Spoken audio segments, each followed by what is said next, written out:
satu pertanyaan baru ya, bagus ya. Tadi ada yang terlewat. Kenapa mereka melokalisir? Karena mereka tidak ingin terbuka kebobrokannya lebih luas. Sebab kalau nanti Sambo ini dibuka lebih jauh, akan terbuka Satgasus itu siapa? Akan sampai Satgasus itu pada KM 50. Jadi kenapa waktu itu di skenario kasihkanlah korbannya ini adalah kolonel aja lah, kombes aja lah, Kapolres Metro ya. Mereka sudah punya skenario dan justru dari pertanyaan ini, dari pernyataan Kombes Jakarta Selatan, saya yakin yang namanya Inspektur Jenderal Polisi Fadil Imran itu ngerti. Mana ada Kapolres pangkatnya Melati 3 berani press conference undang begitu banyak media tanpa lapor, saya lapor dulu, tidak mungkin ya. Jadi itu pasti ada rencana sebelumnya itu. Kemudian bagaimana kita memantau sudah berkembang sekarang. Kan kemarin waktu Cak Slamet dengan saya hari Sabtu kan saya bilang jangan lupa SPDP. Hari Minggu sudah keluar surat pemberitahuan dimulai penyidikan. Nah, sudah muncul. Sekarang dibangun ini buzzer mulai main. 30 jaksa terbaik. Mohon maaf ya, saya sama Mas Ahmad Wasunidun tidak akan pernah percaya yang namanya jaksa terbaik dan hakim terbaik. Ya, Anda ingat, yang namanya Budi Gunawan bisa menjabat kepala BIN yang semula dia mau menjadi Kapolri, itu lolos kan karena Hakim Sarpen yang mengatakan pada saat itu dia bukan penyidik. Bagaimana mungkin Jenderal Bintang 3 masih aktif bukan penyidik itu loh. Jadi sangat mungkin hal-hal yang menurut logika hukum kita itu tidak ada, nanti ada di persidangan. Sama sih dadek bengeknya seperti kasus Ahok, meskipun kita masih ketemu hakim yang baik, mau menjatuhkan vonis 2 tahun. Awalnya jaksanya kan berapi-api ya.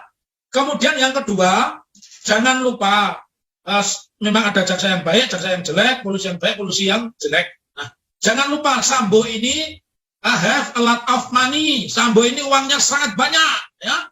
Jadi pertanyaannya, apakah ada jaksa atau hakim yang tidak terpengaruh oleh uangnya Sambo? Ya tentu ada. Tetapi di dalam peristiwa ini supaya mereka tidak punya peluang melakukan perselingkuhan, dari awal harus kita hantam, kita hajar lewat media sosial. Media sosial seperti ini buka kepada masyarakat urut-urutan perkara itu seperti apa sampai kemudian kepada pemeriksaan terdakwa itu seperti apa. Itu harus dibongkar kepada masyarakat. Kita harus lakukan tracking kepada jaksa-jaksa itu. Ya, jadi tugasnya masyarakat melalui media sosial men-tracking ya. Men-tracking itu menanalisis jaksa ini dulu menangani perkara apa, hakim ini menangani perkara apa. Karena ini wilayahnya sudah wilayah ke sana. Tetapi saya tidak akan berubah bahwa kejahatan-kejahatan di luar pembunuhan, baik itu dengan pasal 338 maupun 340, kemudian penyebar hoax, menghilangkan alat bukti, merusak alat bukti, tetap harus dijalankan. Bagaimana upayanya kalau negara tidak menjalankan? Kalau mereka nanti sudah divonis, dengan vonis itu kita jadikan dasar gugatan PMH, perbuatan melawan hukum. Demikian, saya selalu bersemangat meskipun tiap hari saya harus Iya, ini tanggung jawab kita bersama. Saya kira penting untuk mengawal ini semuanya dan kita sangat meyakini sebagaimana the guillaume no perfect crime lah, kira-kira begitu. Dan pada saatnya nanti akan terbongkar. Terakhir, Dokter, apa rekomendasi Anda, terutama kepada kepolisian ini agar benar-benar bisa tegak sebagai garda terdepan penegakan hukum ini, Dokter?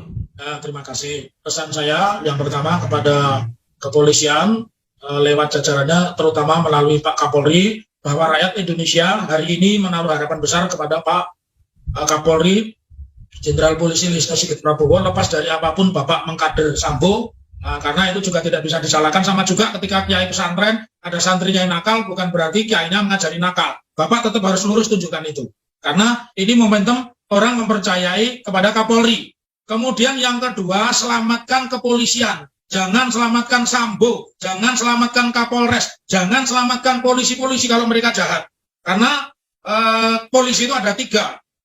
Good cop, polisi baik, bad cop, polisi jelek, dan yang paling berbahaya the ugly cop, polisi ugal-ugalan atau polisi uraan. Itu harus dienyahkan dari kepolisian sedikit demi sedikit. Yang ketiga, karena tugas utama polisi itu hanya 3, atau mungkin kalau disingkat 2, melindungi kepentingan dan melayani masyarakat. Yang kedua, menegakkan hukum. Ya itu yang Anda lakukan. Jadi lebih bagus menyelamatkan rakyat Indonesia, termasuk menyelamatkan institusi kepolisian, daripada melindungi mereka-mereka yang telah merusak dan mencoreng polisi. Karena negara Indonesia tidak butuh polisi jelek, apalagi polisi ugal-ugalan.